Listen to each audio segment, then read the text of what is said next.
Hello everyone. आप लोग कैसे हैं? आशा करते हैं कि आप लोग अच्छे होंगे।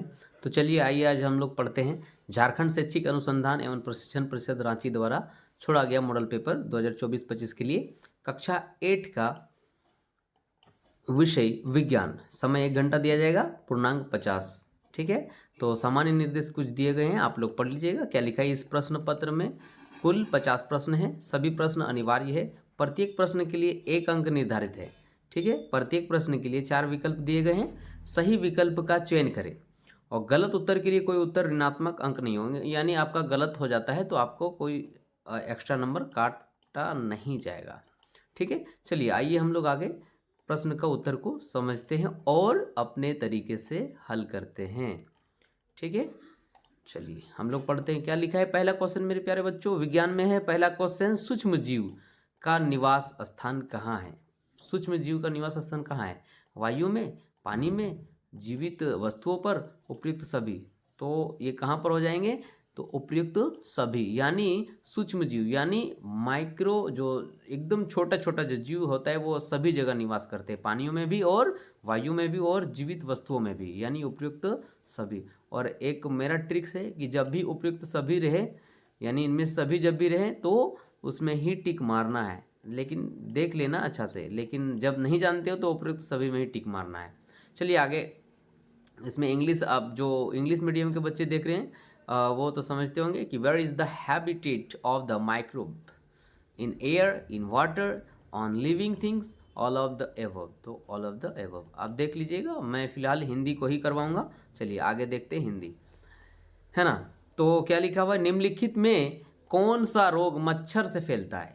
कौन सा रोग मच्छर से फैलता है? तो तुम लोग बताओ बाबू जल्दी से। पोलियो या रिंग वर्म या हैजा या मलेरिया? तो तुम लोग जानते हो कि मलेरिया हो गया, मलेरिया हो गया, सब जानते हैं। तो काहे हो जाता है बार बार? क्योंकि मच्छर के काट देने से होता है ना। मादा एडिस मच्छर काट देने से मलेरिया हो जाएगा। डेंगू मच्छर, मलेरिया, ये सब जो है ना मच्छरों के काटने से होता है। ठीक है, तो कृपया करके सभी बच्चे आप लोग सतर्क रहे, ध्यान से रहे। मच्छर जहाँ रहे वहाँ से खुद दूर नहीं होना है, मच्छरों को दूर करने का उपाय करना है। ठीक है, हाँ चलिए आगे बढ़ते हैं। ठीक है, आगे लिखा हुआ है थर्ड क्वेश्चन तीसरा क्वेश्चन क्या कहता है, बायोडीजल के निर्माण में कौन सूक्ष्मजीव सहायक है? बायोडीजल, प्रोटोजोआ, जीवाणु, शैवाल या कवक? इसमें कौन होगा बता दो मेरे प्यारे बच्चों। सी नंबर हो जाएंगे, शैवाल होंगे। क्या हो जाएंगे? सी नंबर, शैवाल। ठीक है, चलिए आगे आते हैं हम लोग फोर्थ क्वेश्चन को देखने वाले हैं। ठीक है, फोर्थ क्वेश्चन क्या कहता है, चलिए देखते हैं। फोर्थ क्वेश्चन कहता है, निम्न में से सबसे बड़ी कोशिका कौन है? सबसे बड़ी कोशिका कौन है निम्न में से? अमीबा या शुतुरमुर्ग का अंडा या माइकोप्लाज्मा या इनमें से कोई नहीं? तो याद रखना या मेरे बच्चों कि शुतुरमुर्ग का अंडा जो होता है ना, इतने बड़े होते हैं कि उसके एक अंडे से 12 ऑमलेट बनाया जा सकता है, यानी शुतुरमुर्ग का अंडा का कोशिका सबसे बड़ी कोशिका होती है। वो ऐसे शुतुरमुर्ग का अंडा इतना बड़ा होता है, इतना बड़ा कि इसकी इंसान नीचे छिप सकता है। यहाँ अगर आदमी है तो ये छिप जाएगा, इस इतना बड़ा अंडा होते हैं, आराम से लेट के अगर छिपना चाहेंगे तो सबसे बड़ी कोशिका किनका हो जाएंगे? शुतुरमुर्ग का अंडा हो जाएगा, आंसर बी। चलिए पांचवा क्वेश्चन बोल रहे हैं, कोशिका के किस भाग में गुणसूत्र उपस्थित होते हैं? तो कोशिका कौन से भाग में गुणसूत्र उपस्थित होते हैं? तुम लोग देखो, जो पार्ट को नहीं पढ़ा एनसीईआरटी, उन पार्ट को जरूर पढ़ लेना। ये जितना मैं बता रहा हूँ ये एक छोटी सी इकाई है। अगर आपको जानना है समुद्र तो आप एनसीईआरटी पार्ट को पढ़ें, एनसीईआरटी के हर एक पार्ट को पढ़ें, आपको वहाँ से सारा क्वेश्चन वहाँ से दिया गया है। चलिए ठीक है, कोशिका के किस भाग में गुणसूत्र उपस्थित होते हैं? तो याद रखना केंद्रक में, कोशिका के केंद्रक में। मान लीजिए ये क्या है, सेल है कोशिका, तो ये केंद्रक जो होता है ना, यहाँ पर क्या होता है? गुणसूत्र होते हैं। गुणसूत्र यानी डीएनए होते हैं, डीएनए। ठीक है, डीएनए मौजूद होता है, उसमें होता है जीन होते हैं, जीन जीन। ठीक है, उसके अंदर होते हैं, इस टाइप से बना हुआ है, क्या होता है इसको, ये बना हुआ है। ठीक है, चलिए आगे आते हैं 6 नंबर क्वेश्चन, किस धातु की भौतिक अवस्था द्रव रूप में होती है? किस धातु, धातु बोल रहा है, मेटल, मेटल बोल रहा है। कौन सी धातु है जो भौतिक अवस्था उसका द्रव में होता है? द्रव यानी बहने के गुण को द्रव कहा जाता है, तरलता भी कहा जाता है, द्रव्य, द्रव्य। ठोस मतलब कठोर, लोहा हो गया, प्लास्टिक हो गया, टींग हो गया, चदरा हो गया, लोहा भांगा हो गया। ठीक है, ये सब क्या है? ठोस है, और द्रव हो गया पानी, डीजल, दूध, ये सब द्रव ही हो गया, और गैस हो गया जितने गैस है सब। तो 6 नंबर में क्वेश्चन क्या बोला जा रहा है बाबू प्यारे बच्चों, देख लो अच्छा से, ठीक है, क्वेश्चन को समझ लीजिए अच्छा से। क्वेश्चन कह रहा है कि किस धातु की भौतिक अवस्था क्या होता है, द्रव में होती है, बताओ। 6 नंबर का आपका हो जाएगा पारा। पारा जो होती है वो द्रव अवस्था में होते हैं। पारा जो ऐसा धातु है जो द्रव अवस्था में होते हैं, याद रखना ये सब हम बता रहे हैं, ये 100% आएंगे। एक्सरे करने हेतु किस धातु का उपयोग किया जाता है, एक्सरे जब करते तो हम लोग किस धातु का उपयोग करते हैं, टीन का, सोना का, तांबा का या लेड का, तो 7 का आपका हो जाएगा लेड, पीबी जिसको बोला जाता है, क्या बोला जाता है, पीबी। रासायनिक सूत्र, रासायनिक नाम जरूर याद रखना सबका, ठीक है, ये जरूर याद रख लेना है सबका। चलिए 7 का हो गया आपका डी, लेड हो गया। 8 क्वेश्चन कह रहा है 8 नंबर, झारखंड के जादूगोड़ा में किस धातु का प्रचुरता विद्यमान है, तो 8 नंबर का आपका हो जाएगा यूरेनियम, याद रखना, ठीक है, ये आएगा क्वेश्चन, आने वाला क्वेश्चन बता रहे हैं। तो क्या बोला जा रहा है, झारखंड के जादूगोड़ा किस धातु के लिए प्रचुरता विद्यमान है, तो यूरेनियम हो गया ये। चलिए, which metal is found in evidence in Jaduguda of Jharkhand, uranium. 9 number कहता है धातुओं का वह गुण जिससे उन्हें पीटकर चादर बनाई जा सकती है, जिससे पीटकर चादर बनाई जा सकती है उसको बोला जाता है, जिस धातु को पीटकर उसके चादर बनाई जा सकती है उसे क्या बोलते हैं, बताओ, क्या बोला जाता है मेरे प्यारे बच्चों, क्या बोला जाता है, बताओ बताओ बताओ। जिस धातु को पीट करके चादर बना सकते हैं, क्या बना सकते हैं, किसको, धातुओं का वह गुण जिससे उन्हें पीट कर चादर बनाई जा सकती है, तो उसे हम कहते हैं सी नंबर। सी नंबर में क्या बोला जाता है, आघात्य वर्धनीयता। और जिसे हम लोग खींच करके, पतले तार की तरह खींच करके उसे हम तार की तरह बहुत लंबे तक खींच सकते हैं, उसे बोला जाता है तन्यता। क्या बोला जाता है, तन्यता। ध्यान रखना, यहाँ पीट कर चादर बनाने की बात कर रहा है तो आघात वर्धीयता हो जाएगा, और अगर खींच करके अगर लंबे तार की तरह 1 ग्राम सोना को अगर हम लेंगे और कितना दूर तक खींच सकते हैं जानते हो, 1 किलोमीटर तक खींच सकते हैं, 1 किलोमीटर। इस हिसाब से हो जाता है कि सबसे ज़्यादा तन्यता धातु कौन हो जाएगा, तो सोना हो जाएगा, समझ गए मेरे प्यारे बच्चों। तो धातुओं का वह गुण जिससे उन्हें पीट कर चादर बनाई जा सकती है उसे क्या बोलते हैं, आघात वर्धीयता, आघात वर्धनीयता। और जिसे हम लोग खींच कर पतले तार की तरह कर सकते हैं, बहुत लंबे खींच सकते हैं, उसे कहा जाता है तन्यता। चलिए 9 नंबर का हो गया आंसर। आगे हम लोग बढ़ते हैं। 10 नंबर क्वेश्चन कहता है, क्या कहता है 10 नंबर मेरे प्यारे बच्चों, देख लीजिए। 10 नंबर कहता है इनमें से उष्मा की सबसे कम चालक धातु कौन सी है, सबसे कम चालक, उष्मा के सबसे कम चालक मतलब समझ रहे हो कि नहीं, यानी सबसे कम चालक होता है उष्मा बहुत ज़्यादा, यानी पूरा हीट हो जाए तुरंत, यानी गर्म किए आग में दी और तुरंत गर्म हो जाए, तो एल्युमिनियम गर्म हो जाएंगे, चांदी भी गर्म हो जाएगा, सोना भी तुरंत गर्म हो जाएंगे। लेकिन पारा जो है ये सबसे कम चालक है, ये चल भी नहीं करेगा ज़्यादा, ये हीट नहीं होगा तुरंत। चलिए 10 का हो गया। 11 कहता है निम्नलिखित में कौन सा घोल विद्युत का कुचालक है, कुचालक मतलब जो नहीं चलता है, जैसे यहाँ से यहाँ तक है, अब यहाँ आधा ये लोहा है और ये आधा क्या है, प्लास्टिक है, और यहाँ हम करंट छोड़ेंगे या इधर करंट छोड़ेंगे, तो इधर करंट छोड़ेंगे तो यहीं तक आएगा, इधर करंट छोड़ेंगे तो ये भी नहीं करेगा, यानी ये वाला भाग क्या हो गया, कुचालक हो गया। इधर दाहिना साइड वाला ये क्या हो गया, कुचालक। कुचालक मतलब यहाँ पर आपका बिजली नहीं चलेगी कुचालक में, और सुचालक में बिजली चलेगी, समझ गए। हाँ, सुचालक में बिजली क्या हो जाएंगे, चलेंगे। चलिए 11 हो गया। 12 नंबर क्वेश्चन कहता है, क्या कहता है सुनो, 12 नंबर क्वेश्चन है मेरे प्यारे बच्चों। 12 नंबर क्या कह रहा है, 12 नंबर कहता है किसी धातु पर इच्छित धातु की परत, यानी एक धातु है और इसके ऊपर फिर से और एक परत लगा रहे, यानी ये लोहा था, ये लोहा का रॉड है, इसके ऊपर और एक धातु ऐसे ऐसे हम लोग बिछा रहे, मतलब चढ़ा रहे, तो किसी धातु के परत उस पर फिर निक्षेपित करने हैं, वो मतलब उसके ऊपर फिर से एक धातु चढ़ा रहे हैं, एक धातु है यानी रिंग है, रिंग जो साइकिल का रिंग होता है उसमें रिंग जो होता है वो क्या होता है, लोहा का है, लेकिन लोहा के ऊपर जो एकदम चमकता हुआ भाग तुमको दिखाई देता है उसमें और एक कुछ लगाया गया है, समझ रहे ना, क्रोमियम लगा है। तो या जस्ता लगा हुआ, जस्तीकरण जिसको, या फिर उसको क्या कहा जाता है, तो जो ऊपर में जस्ता दे दिया जाता है या फिर क्रोमियम दे दिया जाता है, उसके ऊपर पूरा चमकदार बनाने के लिए उसको विद्युत लेपन कहा जाता है। क्या कहा जाता है? विद्युत लेपन। 12 का आपका हो जाएगा ए। ठीक है, विद्युत लेपन। 13 का कहा जा रहा है निम्नलिखित में से किन में आंतरिक जनन होता है? आंतरिक मतलब होता है अंदर में।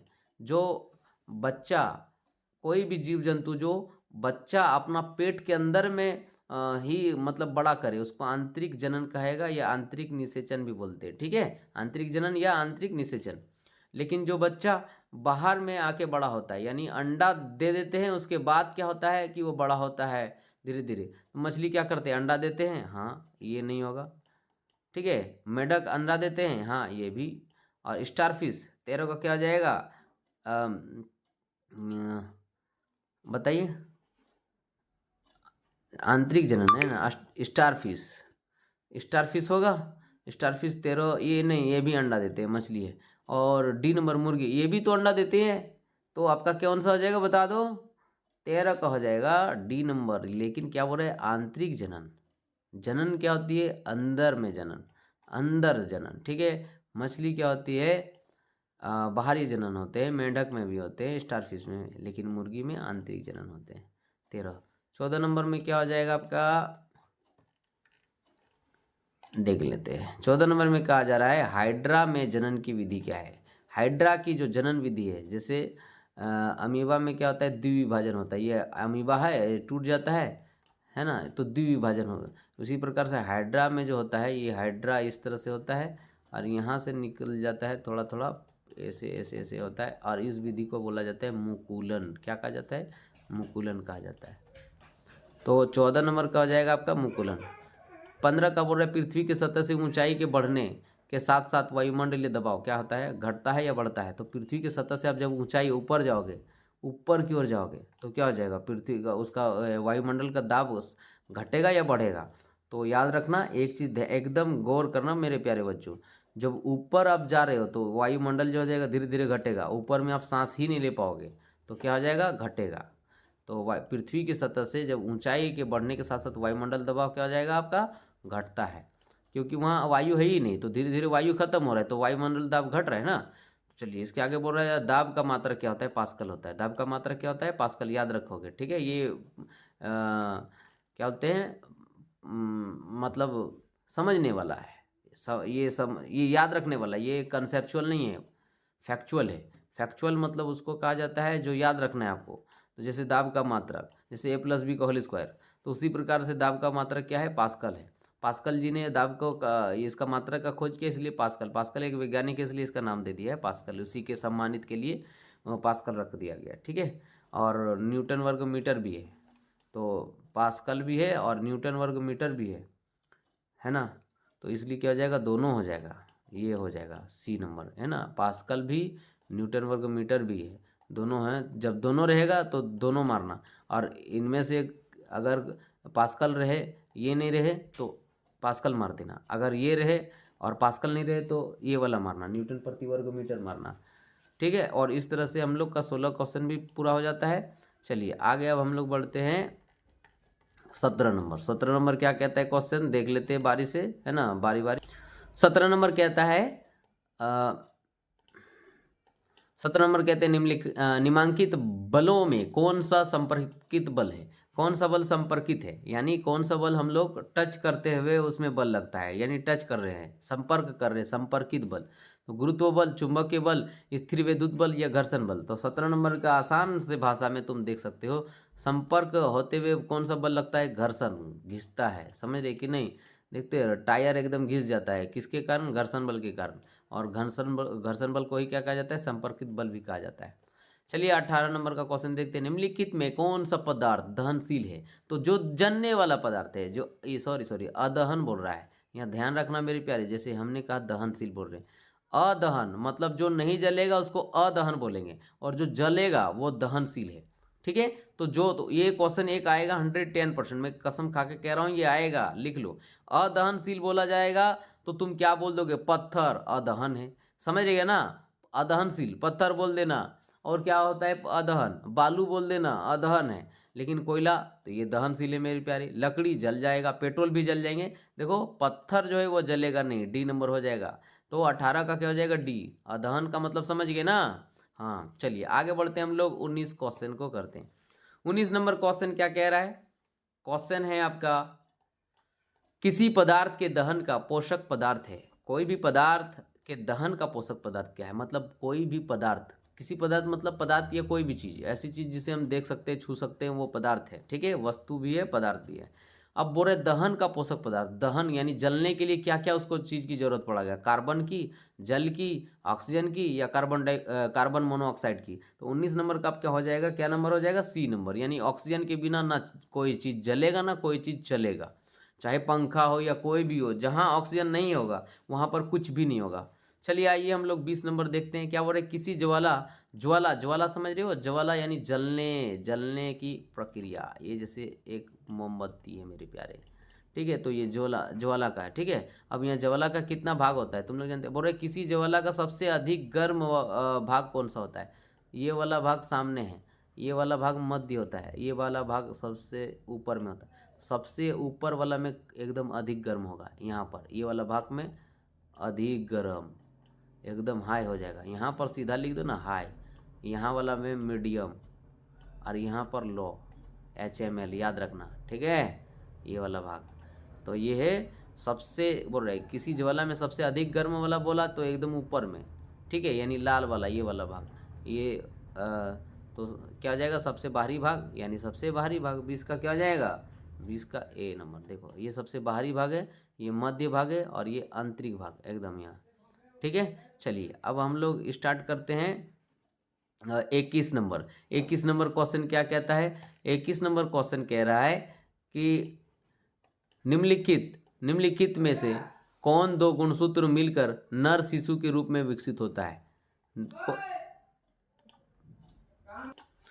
तो इसके आगे क्या बोला जा रहा है 21 नंबर में, निम्नलिखित में से कौन दो गुणसूत्र मिलकर नर शिशु के रूप में विकसित होता है। नर शिशु के रूप में याद रखना, एक माँ के पास होते हैं XX, ठीक है, और क्या बोलते हैं गुणसूत्र, और पिताजी के पास होते हैं XY। अगर माँ से तो X ही आना है, ठीक है, और पिता से अगर Y आते हैं तो बच्चा बन जाएगा लड़का, XY क्या बन जाता है, लड़का, ठीक है, यानी मेल, ठीक है। और माँ से फिर आए X, वो माँ से X ही आएंगे, ठीक है, उसका जो अंडाणु है, और शुक्राणु में से आ गया X फिर इधर से, ठीक है। वो पिता तय करता है कि बच्चा लड़का होगा या लड़की। ये तुमसे क्वेश्चन पूछ सकता है कि कौन निर्धारित करता है कि बच्चा लड़का होगा या लड़की, तो पिता तय करते हैं। तो पिताजी से अगर X आए और माँ से X ही आना है तो बच्चा बन जाएंगे फीमेल, ठीक है। तो क्या बोला जा रहा है, निम्नलिखित में से कौन दो गुणसूत्र मिलकर नर शिशु के रूप में विकसित होता है। तो कौन, XX, XY, या YY, या XXY। तो XY अभी बताइए ना, ये मेल हो जाएगा, XY हो जाएगा बी नंबर। 21 का क्या हो जाएगा, बी नंबर। 22 कह रहा है विश्व एड्स दिवस कब मनाया जाता है। एड्स बहुत भयंकर वायरस है, it's a very dangerous virus. So now let's go and now him. विश्व एड्स दिवस कब मनाया जाता है, तो कब मनाया जाता है मेरे प्यारे बच्चों, ये फैक्चुअल क्वेश्चन है। अब जालियांवाला बाग हत्याकांड कब मनाया जाता है, तो ये मतलब मनाया जाता है, सॉरी, जालियांवाला बाग हत्याकांड कब हुआ था, तो 13 अप्रैल 1919 में हुआ था। तो उसी प्रकार से आपको याद रखना पड़ेगा। ये 22 नंबर का हो जाएगा आपका सी नंबर, 1 दिसंबर को, ठीक है। तो 22 का हो गया। अब आते हैं हम लोग 23 की ओर। क्या बोला जा रहा है, क्वेश्चन 23 बोला जा रहा है, ठीक है। 23 कह रहा है कि स्त्रियों में होने वाले मासिक स्राव की सामान्य अवधि क्या है, यानी कितने दिन के बाद मासिक स्राव होता है, पीरियड्स जिसको बोलते हैं, पीरियड्स, ठीक है। और पहला ये कब होता है, तो किशोरावस्था उसी दिन को कहा जाता है जिस दिन से पीरियड्स लड़कियों का आना शुरू होता है, उसको कहा जाता है किशोरावस्था के प्रारंभ होता है, ठीक है। तो स्त्रियों में होने वाले मासिक स्राव लगभग 28 दिन का होता है। 28 दिन के अंदर उसके अगल बगल में हो ही जाना चाहिए। अगर नहीं होता है तो वो डॉक्टर से ज़रूर अपना रिलेटिव, जो किशोरी है उसको मैं बोल रहा हूँ, क्योंकि फिर बाद में नहीं तो दिक्कत हो जाएगी। चलिए 24 नंबर क्या बोल रहा है, समतल दर्पण से बना प्रतिबिंब होता है। समतल दर्पण से बना प्रतिबिंब होता है, आभासी, वास्तविक, धुंधला या कोई नहीं। तो समतल दर्पण उत्तल दर्पण, अवतल दर्पण, समतल दर्पण जो सामान्य हम लोग बनाते हैं, दाढ़ी उड़ी चेहरा वगैरह देखते हैं, वो समतल दर्पण है। ठीक है, तो 24 का आपका हो जाएगा मेरे प्यारे बच्चों ए नंबर, आभासी बनाएगा वो। कैसे बनाएगा? आभासी। 25 का हो जाएगा वह यंत्र यानी मशीन, यंत्र को क्या बोलते हैं? Machine, MACHINE, machine. तो मशीन वह यंत्र जो दृष्टि रेखा पर नहीं रहने वाले वस्तुओं को भी दिखा सकता है, यानी हमारे दृष्टि से मतलब हमारे आँख से हमारा प्रतिबिंब से कभी पीछे बन जाता है वस्तु का और कभी आगे बन जाता है। तो वह कौन सा यंत्र है, वैसे कौन सा मशीन है जो जिसको हम लोग लगाएंगे तो भाई एकदम हमारा प्रतिबिंब पर ही बनेगा वो चित्र। तो 25 का हो जाएगा आपका पेरिस्कोप। क्या हो जाएगा? पेरिस्कोप। हमारे दृष्टि पर सीधा एकदम वस्तु को दिखा देगा एकदम बनते हुए। चलिए अब हम लोग आते हैं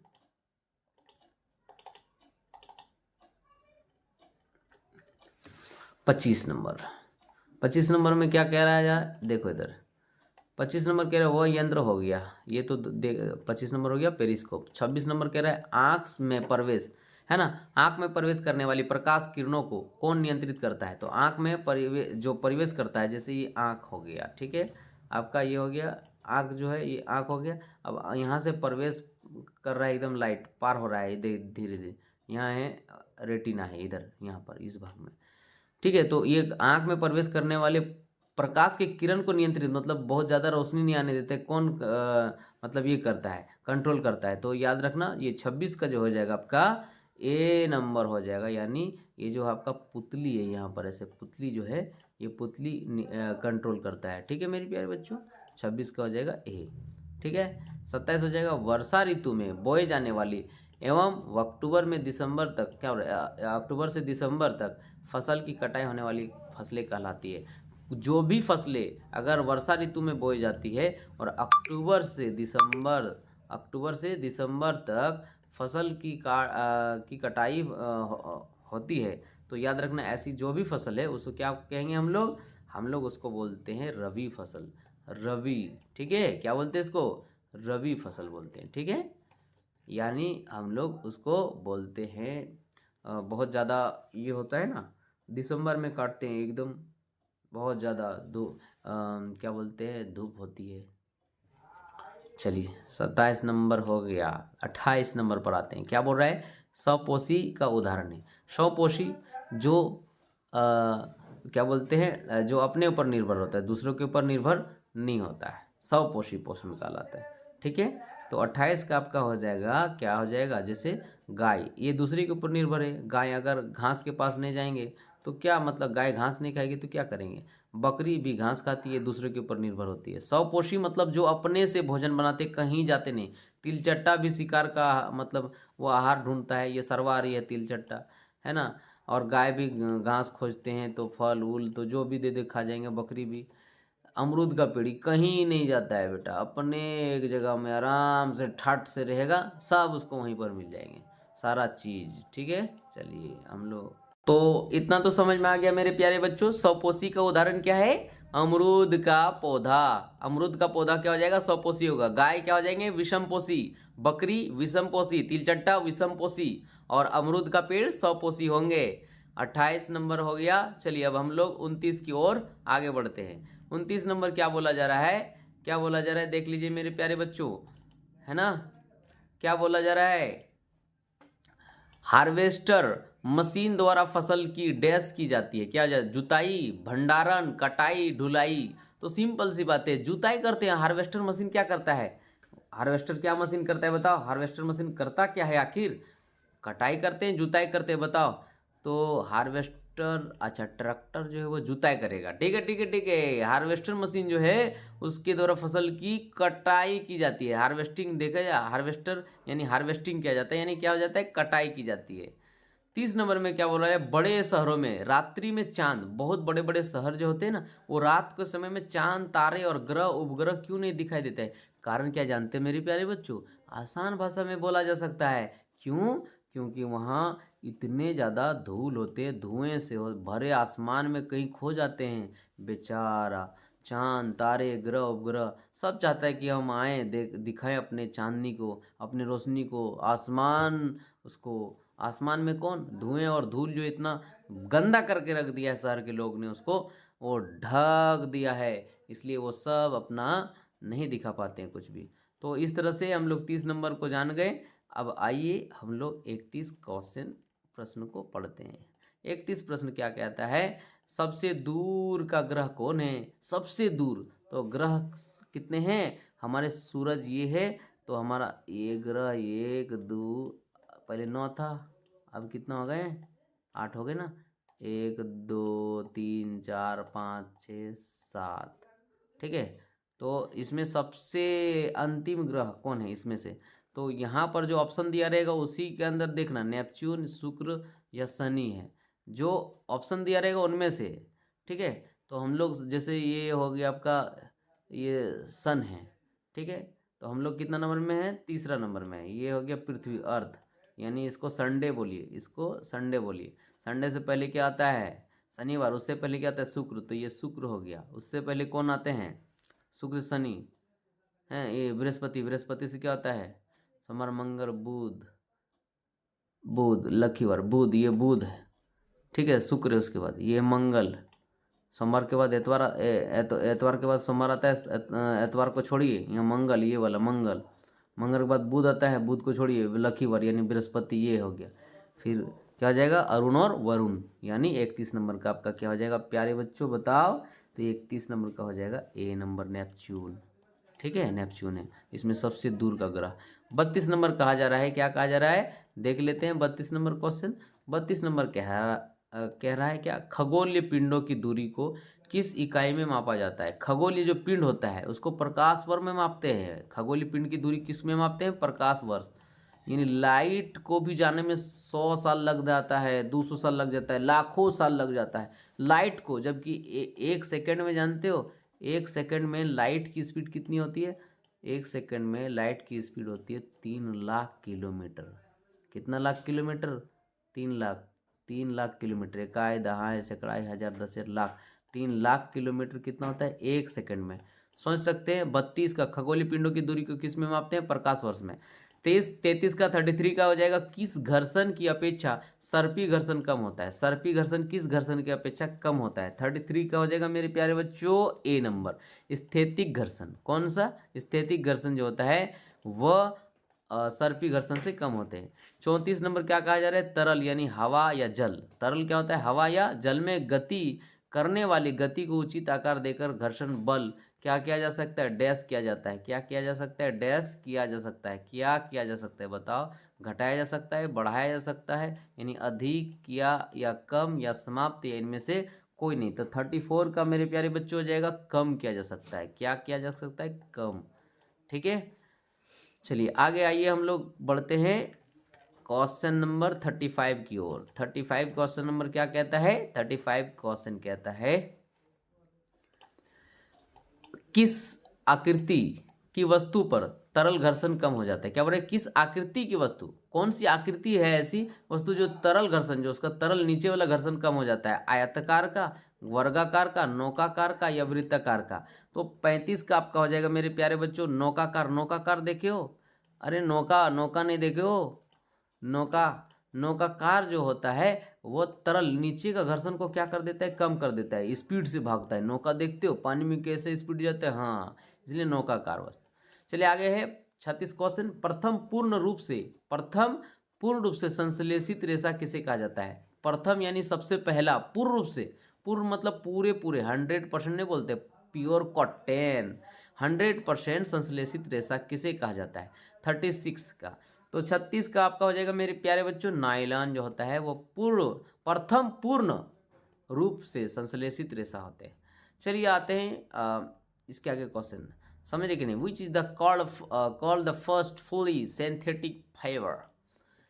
37 क्वेश्चन क्या कहा जा रहा है, निम्न में से किस धागे की मजबूती सबसे अधिक होती है, किस धागे की मजबूती सबसे अधिक। तो मेरे प्यारे बच्चों नहीं जानते तो मैं बता दूं, हाँ बता ही देता। चलिए आ जाते हैं मुद्दे पर क्या बोल रहा है, निम्न में से किस धागे की मजबूती सबसे, दुनिया में अगर कोई धागा है सबसे मजबूत तो वो क्या जानते हो, क्या क्या क्या क्या, मेरे देखो कहाँ पर पॉइंटर घूम रहा है, हाँ नायलॉन, समझ गए, याद रखना। जानते हो 37 नंबर का हो जाएगा आपका सी नंबर। नायलॉन का रस्सी इतना मजबूत होते हैं कि दुनिया में जो भी काम होता है, ऊपर चढ़ने का हो, ये हो वो हो, सारा काम रस्सी का जब भी काम लिया जाता है, जैसे पैरासूट में हो गया हो, अपना जान को जोखिम में डालता है इसके भरोसे, नायलॉन के भरोसे। ठीक है, तो चलिए 38 नंबर का क्वेश्चन कह रहे हैं दमकल कर्मचारी। दमकल मतलब समझ रहे हैं, फायर ब्रिगेड। ठीक है, फायर ब्रिगेड, जो गाड़ी में आग लग जाती है तो उस पर जल्दी जल्दी क्या बोलते हैं, दमकल कर्मचारियों के कपड़ों पर किसकी परत चढ़ी होती है। तो यानी आग जो लग जाता है कहीं पर, तो उसको बोलते हैं ना, जल्दी से बुलाया जाए, एम्बुलेंस को बुलाया जाए, पूरा जो आदमी मरने लगे तो एम्बुलेंस बुलाता है, उससे पहले किसको, आग बुझाने वाले को, फायर ब्रिगेड को बुलाते हैं, यानी दमकल। तो उसके कर्मचारी जो भी उसका मेंबर्स होता है, वो कौन सा, उसका कपड़ों में कौन सी परत चढ़ी होती है, किसकी परत, मेलामाइन की, या बेकेलाइट का, या पॉलीथीन का, या पॉली विनाइल क्लोराइड की। तो किसकी होती है, 38 नंबर का हो जाएगा आपका ए नंबर, यानी मेलामाइन की होती है, परत चढ़ी होती है। उसमें क्या होता है, आग का वो अवरोधक है, यानी आग को वो लगने नहीं देते हैं। आगे नंबर 39 नंबर क्वेश्चन कहते हैं ध्वनि जो आवाज़ होता है, साउंड की प्रबलता, यानी हाई साउंड किस कारक पर निर्भर करती है, किसके कारण, बहुत ज़्यादा जो आवाज़ होती है वो किसके कारण होता है। तो ध्वनि की प्रबलता किस कारक पर निर्भर करते हैं, आयाम या तारत्व या प्रबलता, या इनमें से कोई नहीं। तो 39 यानी 49 का आपका कितना नंबर हो जाएगा, आंसर 39 का हो जाएगा ए नंबर, आयाम। ठीक है, आयाम पर होता है। 40 क्वेश्चन क्या कह रहे हैं, ध्वनि की प्रबलता घटाने के लिए हमें ध्वनि के कंपनों को क्या करना चाहिए। ध्वनि की प्रबलता, ध्वनि जैसे हम अपना गला में आप हाथ रख के देखिए तो पहले वो वाइब्रेट होता है, ठीक है, कंपन होता है, कंपन को इंग्लिश में बोलते हैं वाइब्रेट, वो वाइब्रेट होता है। और हमारा जुबान जो है, तालू, जीभ, दांत, ये सब जितना है, जीभ और उसके पर के तालू, सब वो सब आकार देता है, वर्ड, शब्द जो भी तुम बोल रहे हो, देखो यहाँ वहाँ टच हो रहा है, वो अंदर से क्या निकल रहा है, कंपन निकल रहा है। तो कंपन को हम लोग कम करेंगे तो ध्वनि अपने आप क्या हो जाएगा, कम हो जाएगा। तो उसकी आवृत्ति घटानी होगी, उसकी आवृत्ति बढ़ानी होगी, उसका आयाम बढ़ाना होगा, आयाम घटाना होगा। तो हम लोग क्या बोलेंगे, अगर ध्वनि के कंपन को घटाने को हम लोग क्या बोलते हैं आसान भाषा में, तो 40 का हो जाएगा आपका डी नंबर, आयाम को घटाएंगे, क्या करेंगे, आयाम को घटा देंगे, ध्वनि की प्रबलता, ध्वनि के कंपन घटा देंगे तो ध्वनि की प्रबलता अपने आप घट जाएंगे। तो 40 हो गया। उसके बाद आते हैं हम लोग 41 नंबर क्वेश्चन पर। 41 क्या कहता है क्वेश्चन, 41 क्वेश्चन कहता है प्रासार्य यानी सुनने की आवाज़। जैसे हम लोग आवाज़ एकदम कम से कम कितना से सुन सकते हैं, तो 20 हर्ट्ज से लेके 20,000 हर्ट्ज के बीच में हम लोग सुनाई देते हैं। 20 हर्ट्ज से कम रहेगा तो तुम्हारे कान को सुनाई नहीं देगा, और 20,000 हर्ट्ज के अधिक रहेगा तो तुम्हारे कान से खून निकलेगा, कान का पर्दा फट जाएगा। 41 नंबर का हो जाएगा आपका 20, क्या बोल रहे, प्रासार्य ध्वनि की कंपनियों की आवृत्ति होती है आखिरी एकदम कितना से कितना तक होता है, तो 20,000 हर्ट्ज से ऊपर होता है उसकी जो प्रासार्य ध्वनि होती है। ठीक है, मतलब श्रव्य ध्वनि जो होता है, श्रव्य का मतलब होता है सुनाई देने वाला। श्रव्य मतलब क्या होता है, याद रखना, श्रव्य मतलब होता है जिसको हम लोग सुन सकते हैं। तो सुनने की क्षमता हमने क्या कहा, 20 हर्ट्ज से लेके 20,000 हर्ट्ज तक के सुन सकते हैं, और उससे अगर ज़्यादा हो जा रहा है तो वो है पराश्रव्य ध्वनि। परा का मतलब, पराश्रव्य ध्वनि ऐसे ध्वनि जिसको हम लोग सुनाई नहीं देगा, वो सुनाई नहीं देगा, मतलब सामने तुम हो, सुन रहे हो, लेकिन उसको समझ नहीं पाओगे कि क्या बोला जा रहा है। क्यों, क्योंकि उसका हर्ट्ज जो है 20,000 हर्ट्ज से ऊपर है, इसलिए। तो प्रासव्य यानी ऐसी ध्वनि जिसको हम लोग सामने रख के भी समझ नहीं पाएंगे, यानी वो 20,000 हर्ट्ज से ज़्यादा है। चलिए आगे लिखा है, रिएक्टर पैमाने पर किस तीव्रता वाला भूकंप विनाशकारी माना जाता है। मतलब रिएक्टर पैमाना क्या है एक्चुअली में जान लो, क्योंकि इससे क्वेश्चन ये बन सकता है कि रिएक्टर पैमाना क्या से आप क्या समझते हैं। तो वो ये क्या है, ये जो भूकंप नापने वाला मशीन है। तो रिक्टर पैमाना क्या है, रिक्टर पैमाने, तो ये है भूकंप नापने वाला मशीन है। अब ये भूकंप को नापता है, कितना से ज़्यादा हो जाए तो वो विनाशकारी मान लिया जाता है। तो 42 नंबर का आपका हो जाएगा प्यारे बच्चों डी नंबर। अगर आपका 7 या उससे अधिक तीव्रता वाला मतलब आ जाएगा, रिक्टर पैमाने में नाप लिया जाएगा, तो जान लीजिए कि ये जो भूकंप विनाशकारी है वो धरती को फाड़ देंगे, वो समुद्र में तूफान लेके आ जाएंगे और चारों तरफ हाहाकार मचा देंगे। यानी आपका हो जाएगा 42 का डी नंबर हो गया। चलिए आते 43 नंबर क्या कराया जा रहा है, वायुमंडलीय विद्युत की खोज की थी। वायुमंडलीय विद्युत, वायुमंडल में वायुमंडल में, यानी हवा, पंख देखते हो लटका होता है, तो पंख जो घूमता है वो 30 किलोमीटर की रफ्तार से अधिक जहाँ पर हवा होती है वहाँ दिया जाता है। और वायुमंडलीय विद्युत है ना की खोज किसने किया था, इसका शुरुआत थेल्स ने, बेंजामिन फ्रैंकलिन ने, या न्यूटन ने, या विलियम गिलबर्ट ने। तो किसने किया था मेरे प्यारे बच्चों, तो बेंजामिन फ्रैंकलिन ने किया था, याद रखोगे। ठीक है, चलिए आते हैं हम लोग 44 नंबर क्वेश्चन। 44 क्वेश्चन क्या कह रहा है, 44 क्वेश्चन कह रहा है ऊन से रगड़ी गई एबोनाइट की छड़। जो ऊन होता है, ऊन ऊन, ठीक है, कहाँ पर होता है ऊन, कहाँ पर, तो भेड़ बकरी, भेड़ के होते हैं, भेड़ देखिए ऊन, तो भेड़ के अगर उसके जो बाल हैं उसमें अगर एबोनाइट को छड़ को रगड़ते हो तो क्या हो जाएगा, ऊन से रगड़ी गई एबोनाइट की दूसरी छड़ को आकर्षित करती है। क्या करेंगे मेरे प्यारे बच्चों बताओ, तो 44 का हो जाएगा आपका डी, यानी रेशम से रगड़ी गई कांच की छड़ को प्रतिकर्षित करता है। प्रतिकर्षित मतलब होता है दूर भगा देना, यानी साउथ साउथ पोल को सटाएंगे, चुंबक ले लो, साउथ साउथ पोल को सटाओ तो दूर भगाएगा, लेकिन प्लस और माइनस को सटाओगे तो आकर्षित कर लेगा, यानी खींच लेगा एक दूसरे को। तो दूर भगाने को प्रतिकर्षित का, माइनस माइनस भी सटाओगे तो प्रतिकर्षित करेगा, माइनस प्लस करो या प्लस माइनस करो, इसमें क्या हो जाएगा, दोनों ही में आकर्षित करेंगे। चलिए आते हैं 45 नंबर, वायुमंडल में किन गैसों की वृद्धि से विश्व तापन की समस्या हो रही है। देखो मेरे प्यारे बच्चों, पूरा वायुमंडल में अगर ये गैस बढ़ जाएगा, कौन सा गैस, एक गैस बढ़ जाएगा ना, तो पूरा विश्व जो है ना उसका तापमान बढ़ जाएगा। विश्व में जितने हैं पूरा वर्ल्ड में सबका एकदम ग्लोबलाइजेशन, मतलब ग्लोबल वार्मिंग हो जाएगा, पूरा तापमान बढ़ जाएगा। और तापमान बढ़ने से क्या हो जाएगी, पानी सूख जाएंगे, फिर बारिश नहीं हुआ। तो बारिश क्यों नहीं होगा, क्योंकि पेड़ पौधे है ही नहीं ना, पेड़ पौधे रहेंगे तो बारिश ना होगी। अब बंजर जमीन पर वहाँ पर कुछ बादल में ये बादल ही नहीं बना है, तो कहाँ से बारिश होगी। चलिए हम लोग आते हैं 45 नंबर, क्या बोल रहा है, वायुमंडल में किन गैसों के वृद्धि से विश्व तापमान हो रही है। तो 45 का आपका हो जाएगा प्यारे बच्चों सी नंबर, कार्बन डाइऑक्साइड एवं मीथेन गैस। ये वह विषाली गैस है, विषैली गैस है, जो विषैली गैस इतना है कि ये तापमान को बढ़ा देता है, पूरे तापमान, सब जीव जंतु ऐसा लगता है कि अब मरने वाले हैं, ऐसा लगता है ना। तो प्यारे बच्चों हम लोग पेड़ पौधों को काटेंगे नहीं और लगाएंगे बल्कि, है ना, क्योंकि एक पेड़ 10 आदमी को जिंदा रखता है। ठीक है, पृथ्वी पर पाए जाने वाले विशाल विवर्तनिक प्लेटों की संख्या क्या है। पृथ्वी पर जो पृथ्वी के नीचे जो विवर्तनिक प्लेट है जिसके टकराने से देख रहे हैं ना, विवर्तनिक प्लेट जैसे एक यहाँ है और एक यहाँ है, अगर ये इससे टकराया तो ये नीचे चला या और ये वाला ऊपर उठ गया, तो क्या बन गया, हिमालय विवर्तनिक प्लेट। एक नीचे जाएगा एक ऊपर उठेगा, सिंपल सी बात है, दोनों तो एक साथ नहीं रह सकता है, कोई जो भी कमजोर होगा, या फिर यही वाला क्या हो जाएगा, यही वाला ऊपर उठ गया, ये वाला क्या हो गया, नीचे चल गया, तो जो ऊपर उठा ये क्या बन जाएगा, पर्वत बन जाएगा ना। तो पृथ्वी पर जाने वाली विशाल विवर्तनिक, जो उसमें पाई जाने वाली विवर्तनिक प्लेटों की संख्या क्या है, 6 है, 7 है, 8 है, 10 है। तो अभी तक कितने हैं, मतलब है अभी तक क्या है, कितने, 6 है, विवर्तनिक प्लेटों की संख्या कितनी है, 6।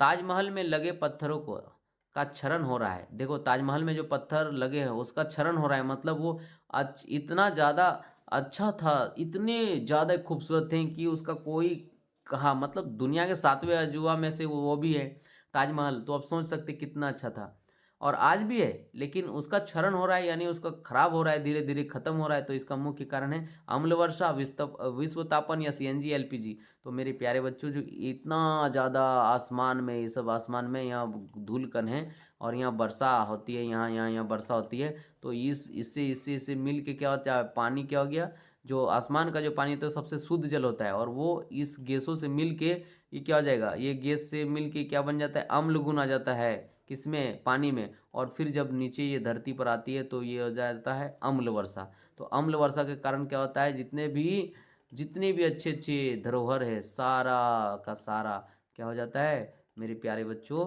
तो खत्म हो जाता है, सारा का सारा क्या हो जाता है, खत्म, यानी इसका अर्थ होता है अम्ल वर्षा के कारण।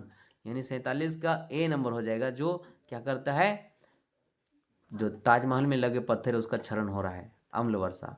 48 नंबर बोल रहे द्वितीय प्रदूषक है। द्वितीय प्रदूषक मतलब प्रदूषक तो सब है, लेकिन कौन सा ऐसा है जो द्वितीय प्रदूषक के रूप में उसको जाना जाता है, यानी वो इतना ज़्यादा प्रदूषक है, गंदगी उत्पन्न करता है कि उसको दूसरा नंबर में रखा गया है। तो कार्बन डाइऑक्साइड, सल्फर डाइऑक्साइड या नाइट्रोजन के ऑक्साइड, या सल्फर एवं नाइट्रोजन के अम्ल। तो 48 का आपका हो जाएगा मेरे प्यारे बच्चों, सल्फर एवं नाइट्रोजन के अम्ल, ये है द्वितीय प्रदूषक। ठीक है, लिखा हुआ इसके आगे क्या, सेकेंडरी पोल्यूटेंट्स आर, ये तो हो गया acids of the sulphur and nitrogen. चलिए ठीक है। कुछ प्रजातियों का विलुप्त, विलुप्त मतलब होता है ऐसे चीज जो गायब हो रहा है धीरे धीरे, विलुप्त। जैसे हमारे आसमान के नीचे कितने सारे गिद्ध मंडराते थे, कोयल, तो कभी मैना, तो कभी तोता, सुग्गा, है ना, ये सारे थे। लेकिन धीरे धीरे क्या हो रहा है, गायब हो रहा है। काहे, हमारे टावर के कारण, हमारे जो अगल बगल में हम लोग मोबाइल फ़ोन का यूज़ कर रहे हैं, तो ये फ्रीक्वेंसी भेजता है और नेटवर्क जो है ना वो, और उसके बीच में अगर कोई भी पंछी आते हैं तो वो उसके चपेट में आने से मर जाते हैं। तो धीरे धीरे वो क्या होगा, विलुप्त हो जाएंगे। तो कुछ प्रजातियों का विलुप्त, जैसे डायनासोर विलुप्त होने का कारण था जो एस्ट्रॉयड गिरे थे, है ना, उसके कारण।